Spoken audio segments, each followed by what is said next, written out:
So we're in the podcasting studio. Sunday and I are getting ready to do an episode, and we were talking about strategic planning because in the fall we start to get requests from companies and leaders. Hey, can you help us, facilitate some kind of offsite or whatever?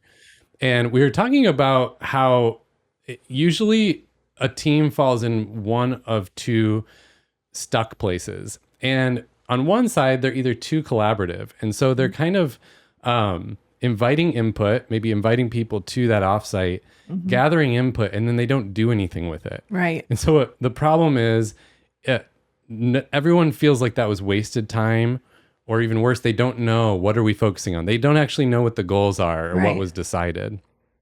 On the flip side, what can happen is companies, maybe just the point leader makes decisions and says, this is what we're doing. And then no one's bought in and they feel like, well, that wasn't very inclusive. I didn't get my ideas heard. And so I think the balanced middle is where strategic planning works the best. And I think it's actually really simple, where it's just kind of three steps that balance it out. First step is invite the input, have that offsite, get people's input. If you need to get input from more team members, then do some kind of survey or whatnot, gather the input. Then step 2 is make the decision. Right. The point leader or point leaders actually go away with that input and make decisions. And they're not afraid to, we need to make sure everyone's input is it's not that you're not including people's input. You heard them, but now you have to make decisions. And some things are going to be no and some are yes. You're not actually doing everything everyone wanted to do. So decision making.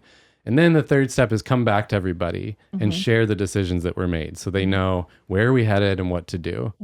The bottom line is that you have to do all three parts for it to work well. You're right. They're not hard. It's just you have to do all three. Otherwise, something's missing. And that's what makes strategic planning effective, and people actually kind of have their marching direction after that. And that's really where we come in, is because we're a third-party facilitator, and we walk you through those 3 steps and keep you on track, and then make sure that you leave just with that end result. Yeah, it's hard when you're needing to be in the conversation, making decisions and thinking through stuff, but then you're also playing facilitator role. Very hard. Which you don't even have that skill set most of the time. So that's where it's helpful to have a third party. And we love doing these. It's kind of something we look forward to all year. So you can go to greenhousecoaching.co/teams and just book a call to chat with us about it.